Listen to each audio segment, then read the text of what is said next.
ಬೆಂಗಳೂರಿನಲ್ಲಿ ರಾಜ್ಯ ಸರ್ಕಾರದ ಜಾತಿ ಸಮೀಕ್ಷೆ ಶುರುವಾಗಲಿದೆ.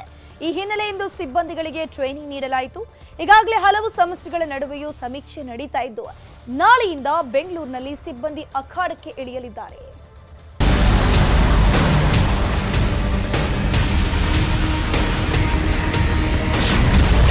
ನಾಳೆಯಿಂದ ಬೆಂಗಳೂರಿನಲ್ಲಿ ಜಾತಿ ಸಮೀಕ್ಷೆ ಶುರು. ಸುಗಮ ಸಮೀಕ್ಷೆಗೆ ಸಿಬ್ಬಂದಿಗೆ ಟ್ರೈನಿಂಗ್. ಇಡೀ ರಾಜ್ಯದಲ್ಲಿ ಬೆಂಗಳೂರು ಹೊರತುಪಡಿಸಿ ಸಮೀಕ್ಷೆ ಶುರುವಾಗಿದೆ. ಆದರೆ 12 ದಿನಗಳ ಬಳಿಕ ಬೆಂಗಳೂರಿನಲ್ಲಿ ನಾಳೆಯಿಂದ ರಾಜ್ಯ ಸರ್ಕಾರದ ಮಹತ್ವಾಕಾಂಕ್ಷೆಯ ಸಾಮಾಜಿಕ ಮತ್ತು ಶೈಕ್ಷಣಿಕ ಸಮೀಕ್ಷೆ ಆರಂಭವಾಗ್ತಿದೆ. ಸಿಬ್ಬಂದಿಗಳ ಕೊರತೆ ಹಾಗೂ ತಾಂತ್ರಿಕ ಕಾರಣದಿಂದಾಗಿ ಬೆಂಗಳೂರಿನಲ್ಲಿ ಸಮೀಕ್ಷೆ ವಿಳಂಬವಾಗಿತ್ತು.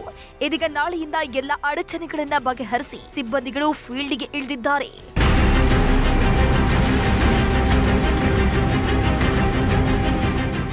ಜಿಬಿಎ ವ್ಯಾಪ್ತಿಯ 5 ನಗರ ಸಿಬ್ಬಂದಿಗಳಿಗೆ ಇಂದು ಅಂತಿಮ ಹಂತದ ಟ್ರೈನಿಂಗ್ ಅನ್ನು ನೀಡಲಾಯಿತು. ನಗರದ ಟೌನ್ ಹಾಲ್ನಲ್ಲಿ ವೆಬ್ ಪೋರ್ಟಲ್ ಸೇರಿದಂತೆ ಕೇಳಬೇಕಾದ ಪ್ರಶ್ನೆಗಳ ಬಗ್ಗೆಯೂ ಮಾಹಿತಿ ನೀಡಲಾಗಿದೆ. ನಗರದಲ್ಲಿ ಒಟ್ಟು 32 ಲಕ್ಷಕ್ಕೂ ಅಧಿಕ ಮನೆಗಳಿದ್ದು, ಇಷ್ಟು ಮನೆಗಳ ಸರ್ವೆಗೆ 17,000 ಸಿಬ್ಬಂದಿಗಳ ನಿಯೋಜನೆ ಮಾಡಲಾಗಿದೆ. 15 ರಿಂದ 20 ದಿನಗಳ ಒಳಗಾಗಿ ಸಮೀಕ್ಷೆ ಮುಗಿಸುವ ಲೆಕ್ಕಾಚಾರ ಹಾಕಿಕೊಂಡಿದೆ. ನಮ್ದು ಇವಾಗ ಸಮೀಕ್ಷೆ ನಾಳೆ ಸ್ಟಾರ್ಟ್ ಆಗ್ತದೆ. ಅದಕ್ಕೆ ಎನ್ಯುಮರೇಟರ್ಗೆ ಇವಾಗ ಸೆಕೆಂಡ್ ಟ್ರೈನಿಂಗ್ ನಮ್ಮದಲ್ಲಿ ಈಗ ಟೋಟ್ಲಿ 6 ಕಾನ್ಸ್ಟಿಟ್ಯೂನ್ಸಿ ಇದೆ. 6 ಕಾನ್ಸ್ಟಿಟ್ಯೂನ್ಸಿಲಿ ಕೂಡ ನಮ್ಮದು ಟ್ರೈನಿಂಗ್ ಆಯಿತು. ಟೋಟ್ಲಿ 5,000 ಎನ್ಯುಮರೇಟರ್ಗೆ ಟ್ರೈನಿಂಗ್ ಸೆಕೆಂಡ್ ಟ್ರೈನಿಂಗ್ ಸ್ಟಾರ್ಟ್ ಆಯಿತು. ಏರ್ಲಿಯರ್ ಅವರು ಫಸ್ಟ್ ಟ್ರೈನಿಂಗಲ್ಲಿ ಅವರು ಆಪ್ಷನ್ಸ್ ಕೊಟ್ಟಿಲ್ಲ. ಒಂದು 60% ಜನ ಯಾವ ವಾರ್ಡ್ಗೆ ಆಪ್ಷನ್ಸ್ ಕೊಟ್ಟಿಲ್ಲ. ಇವಾಗ ಆಪ್ಷನ್ಸ್ ಎಲ್ಲರೂ ಕೊಟ್ಟಿದ್ದಾರೆ. ನಾಳೆಯಿಂದ ನಮ್ಮದು ಸಮೀಕ್ಷೆ ಶುರುವಾಗ್ತದೆ. ಬೆಸ್ಕಾಂ ಮೀಟರ್ ಕನೆಕ್ಷನ್ ಅನುಸಾರವಾಗಿ ಸಮೀಕ್ಷೆಗೆ ಮನೆಗಳನ್ನು ಗುರುತಿಸಲಾಗಿದೆ. ಬೆಸ್ಕಾಂನ ಪ್ರತಿ ಕನೆಕ್ಷನ್ ಅನ್ನು ಒಂದು ಮನೆ ಎಂದು ಪರಿಗಣಿಸಲಿದೆ. ಪ್ರತಿದಿನ ಸಿಬ್ಬಂದಿಗಳು 20 ಮನೆಗಳನ್ನು ಕಡ್ಡಾಯವಾಗಿ ಸಮೀಕ್ಷೆ ನಡೆಸಬೇಕಿದೆ. ಪ್ರತಿ ಮನೆಯಲ್ಲಿ 60 ಪ್ರಶ್ನೆಗಳನ್ನು ಒಳಗೊಂಡ ಸಮೀಕ್ಷಾ ಪ್ರಕ್ರಿಯೆಯನ್ನು ಪೂರ್ಣಗೊಳಿಸಬೇಕಿದೆ. ಅಲ್ಲದೆ ಸಮೀಕ್ಷೆಗೂ ಮೊದಲೇ ಆಯಾ ವಾರ್ಡ್ಗಳನ್ನು ಸಿಬ್ಬಂದಿಗಳು ಗುರುತು ಮಾಡಬೇಕಿದೆ. ಸಾಯಂಕಾಲ ಮಾಡಬೇಕಾಗುತ್ತೆ ಮೇಡಮ್. ಯಾಕಂದರೆ ಜಾಸ್ತಿ ಜನ ಎಂಪ್ಲಾಯಿಗಳೇ ಇರ್ತಾರೆ, ಯಾರೂ ಮನೇಲಿ ಇರೋದಿಲ್ಲ ಮಾಹಿತಿ ಕೊಡಲಿಕ್ಕೆ. ಯಾಕಂದರೆ ಈಗ ಆಂಡ್ರಾಯ್ಡ್ ಮೊಬೈಲ್ ಇರೋರೇ ಬೇಕಾಗುತ್ತೆ ನಮಗೆ ಅಲ್ಲಿ. ಯಾಕಂದರೆ OTP ಬರುತ್ತೆ, OTP ಜನ್ರೇಟ್ ಆಗಬೇಕು. ಅದು ಆಗಿಲ್ಲ ಅಂದರೆ ಸಕ್ಸಸ್ ಆಗೋದಿಲ್ಲ. ಆ ಮನೆಯಲ್ಲಿ 60 ಕ್ವಶನ್ ಕೇಳೋ ಅಷ್ಟೊತ್ತಿಗೆ 1 ಅವರ್ ಬೇಕಾಗುತ್ತೆ. ಮೋಸ್ಟ್ಲಿ ಮೇಡಮ್ ಈಗ 100-125 ಮನೆ ಕೊಟ್ಟರೆ ಚಾನ್ಸಸ್ ಇದೆ. ಬಟ್ ನಮಗೆ ಸರ್ವರ್ ಕರೆಕ್ಟಾಗಿ ವರ್ಕ್ ಆದರೆ ಫಾಸ್ಟಾಗಿ ವರ್ಕ್ ಆಗುತ್ತೆ. ಒಟ್ಟಾರೆ ನಾಳೆಯಿಂದ ಬೆಂಗಳೂರಿನಲ್ಲಿ ಸಾಮಾಜಿಕ ಮತ್ತು ಶೈಕ್ಷಣಿಕ ಸಮೀಕ್ಷೆ ನಡೆಯಲಿದೆ.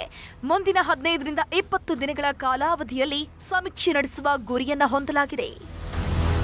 ಈ ಮೂಲಕ ನಾಳೆಯಿಂದ ಬೆಂಗಳೂರಿನಲ್ಲಿ ಸಾಮಾಜಿಕ ಮತ್ತು ಶೈಕ್ಷಣಿಕ ಸಮೀಕ್ಷೆ ಶುರುವಾಗ್ತಾ ಇದೆ.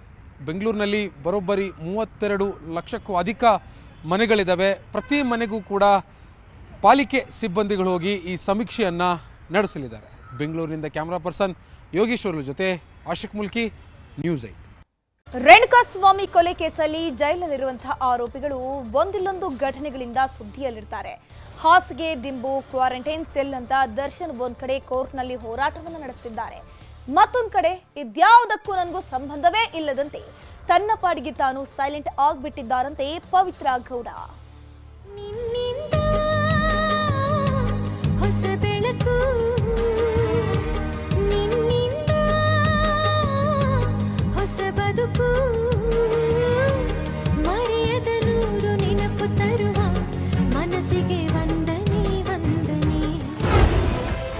ಸದಾ ದರ್ಶನ್ ಬಗ್ಗೆ ಗುಣಗಾನ ಮಾಡುತ್ತಿದ್ದ A1 ಪವಿತ್ರ ಗೌಡ ಇದೀಗ ತಟಸ್ಥ ಆಗ್ಬಿಟ್ಟಿದ್ದಾಳಂತೆ. ದರ್ಶನ್ ಕಾಣಿಸಿದ್ರೆ ಸಾಕು ಮಾತಾಡಲು ಮುಂದಾಗ್ತಿದ್ದ ಪವಿತ್ರ ಗೌಡ ಇದೀಗ ಸೈಲೆಂಟ್ ಆಗ್ಬಿಟ್ಟಿದ್ದಾಳಂತೆ.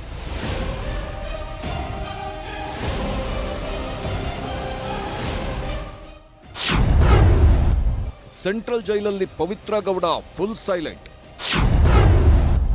ತಾನಾಯ್ತು ತನ್ನ ಪಾಡಾಯ್ತು ಅಂತಷ್ಟೇ ಯೋಚನೆ. ರೇಣುಕಾಸ್ವಾಮಿ ಕೊಲೆ ಕೇಸಲ್ಲಿ ನಟ ದರ್ಶನ್ ಅಂಡ್ ಗ್ಯಾಂಗ್ ಸೆಂಟ್ರಲ್ ಜೈಲಿಗೆ ಸೇರಿ 1.5 ತಿಂಗಳ ಮೇಲಾಯಿತು. ಈ ನಡುವೆ ಹಾಸಿಗೆ, ದಿಂಬು, ಬೆಡ್ಶೀಟ್ ಬೇಕಂತ ಕೋರ್ಟ್ ಮೆಟ್ಟಿಲೇರಿದ್ದ ದರ್ಶನ್ ಕ್ವಾರಂಟೈನ್ ಸೆಲ್ಗಾದ್ರೂ ಶಿಫ್ಟ್ ಮಾಡಿ ಅಂತ ಮನವಿ ಮಾಡಿಕೊಳ್ಳುತ್ತಿದ್ದಾರೆ. ಪಾಯ್ಸನ್, ಫಂಗಸ್ ಅಂತ ಜಡ್ಜ್ ಮುಂದೆ ಬೇಸರ ವ್ಯಕ್ತಪಡಿಸಿದ್ದಾರೆ. ಹೀಗಿರುವಾಗ ದರ್ಶನ್ ವಿಚಾರಗಳ ಬಗ್ಗೆ ಮೊದಮೊದಲು ಜೈಲು ಸಿಬ್ಬಂದಿ ಬಳಿ ಕೇಳಿ ಪವಿತ್ರ ಗೌಡ ತಿಳಿದುಕೊಳ್ಳುತ್ತಿದ್ರಂತೆ. ಆದ್ರೀಗ ದರ್ಶನ್ ವಿಚಾರವನ್ನ ಸಿಬ್ಬಂದಿ ಮಾತಾಡಿಕೊಳ್ತಿದ್ರೂ ಆಸಕ್ತಿ ತೋರ್ತಿಲ್ವಂತೆ.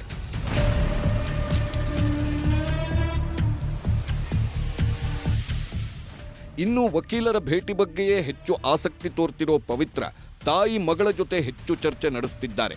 ಹೀಗೆ ಕೇಸಲ್ಲಿ ತಾನು ಹೊರಬರೋ ಬಗ್ಗೆ ವಕೀಲರ ಜೊತೆಗೆ ಹೆಚ್ಚು ಚರ್ಚೆ ನಡೆಸುತ್ತಿದ್ದಾರಂತೆ.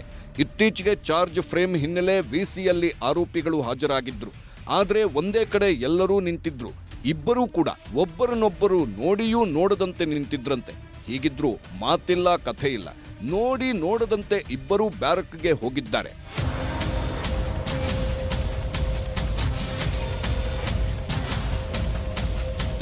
ಕೊಲೆ ಕೇಸಲ್ಲಿ ಸಿಲುಕಿ ಸಮಸ್ಯೆ ಅನುಭವಿಸುತ್ತಿರೋ ಬಗ್ಗೆ ಸಹಕೈದಿಗಳ ಜೊತೆ ಪವಿತ್ರ ಬೇಸರ ವ್ಯಕ್ತಪಡಿಸಿದ್ದಾರೆ. ಈ ನಡುವೆ ಜೈಲಲ್ಲಿ ವಾತಾವರಣಕ್ಕೆ ಹೊಂದಿಕೊಂಡು ಸಹಕೈದಿಗಳ ಜೊತೆ ವಾಸ್ತವ್ಯ ನಡೆಸುತ್ತಿದ್ದಾರಂತೆ. ಪೇಪರ್ ಓದೋದು, ಬುಕ್ಸ್ ಓದೋದು, ಇಲ್ಲದಿದ್ರೆ ಸಜಾಬಂದಿ ಮಹಿಳಾ ಕೈದಿಗಳ ಟೈಲರಿಂಗ್ ಸೆಲ್ಗೆ ಹೋಗಿ ಸಮಯ ಕಳೆಯುತ್ತಿದ್ದಾರಂತೆ. ಒಟ್ನಲ್ಲಿ ಆಚೆ ಇದ್ದಾಗ ಐಷಾರಾಮಿ ಜೀವನ ನಡೆಸುತ್ತಿದ್ದವರು ಈಗ 4 ಗೋಡೆಗಳ ಮಧ್ಯೆ ವಿಲವಿಲ ಒದ್ದಾಡುತ್ತಿದ್ದಾರೆ. Gangadhar ವಾಗಟ, crime bureau, news 18.